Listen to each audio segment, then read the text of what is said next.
When we think of ancient Egypt, a certain picture comes to mind, right? Pyramids, pharaohs, a whole civilization built with sheer manpower.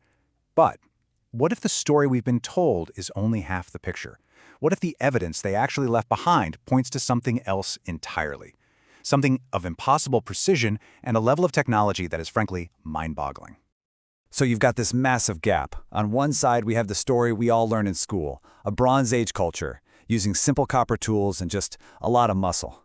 But on the other side, you have these artifacts, physical evidence, things made from the hardest stone on the planet with a precision that makes modern engineers just scratch their heads. And that is the mystery we're diving into. All right, so here's our game plan. We're going to look at these two competing histories. Then, we'll get into the nitty-gritty of the precision paradox. From there, we'll ask a huge question. Was the Great Pyramid a tomb or a machine? We'll dig into some incredible secrets under the sand, and then we'll wrap it all up by carefully pulling apart what's solid fact from what's theory. So let's start with this idea that some researchers call the tale of two industries. Because when you look at the evidence, it really does seem like two completely different worlds, two totally different levels of technology were happening at the exact same time, in the exact same place. Okay, so here's the thing that's always baffled me. The ancient Egyptians, they documented everything. We have detailed hieroglyphs showing how they baked bread, brewed beer, made mud bricks, you name it. But when it comes to their single greatest accomplishment, building the pyramids or carving these massive statues, there's nothing. Not a single blueprint, not one instruction. It's a total blank. So if all they had were these basic copper chisels and stone hammers, and they didn't even write down how they did the big stuff, then how in the world do you explain this? How do you get from A to B? The official story just doesn't add up. Now, let's get our hands dirty, so to speak, and look at the artifacts themselves, because this is where the mystery stops being an idea and becomes something tangible, something you can hold in your hand that just shouldn't exist. Listen to this quote from engineer Christopher Dunn. He spent his entire career studying these things. He says some of these artifacts have a higher degree of precision than parts in a modern jet engine. And remember, we're talking about objects carved from granite and diorite, some of the hardest materials on Earth. And get this, we're talking about a level of accuracy down to 1/500th the thickness of a single human hair. Let that sink in for a second. That is a measurement you literally cannot see or feel. It's a tolerance we can only detect today with laser scanning.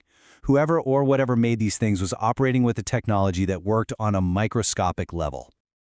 So the big question is, if they weren't using copper tools, what were they using? Well, this is where it gets really wild. Recent analysis by a nuclear physicist has uncovered some just shocking clues. Under a scanning electron microscope, 0 traces of copper. Instead, they found things like titanium and zinc, and this is the kicker. Some of these precision artifacts are abnormally radioactive. Some even have traces of cesium-137, which is a byproduct of nuclear processes. This incredible evidence has led to a brand new and pretty radical theory. What if they weren't cutting or grinding the stone at all? What if they were ablating it?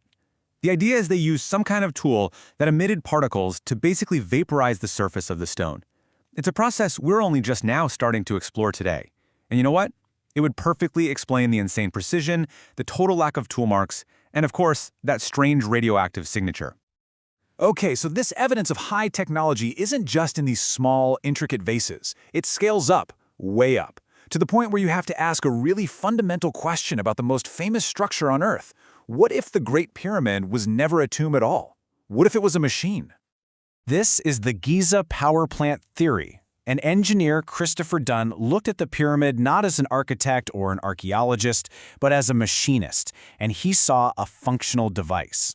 The basic idea is that it uses a chemical reaction to create hydrogen gas, uses the pyramid's own natural frequency to vibrate and energize that gas, and then amplifies that energy, possibly to be broadcast wirelessly.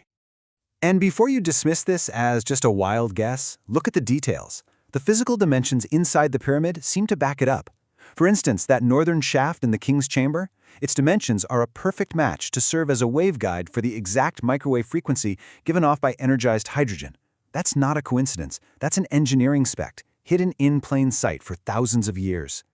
But the story doesn't end with what we can see on the surface. Oh no! Some of the most profound evidence might actually be buried deep underground, found with modern tech, and then, for some really strange reasons, kept hidden from all of us. So the ancient Greek historian Herodotus, they call him the father of history.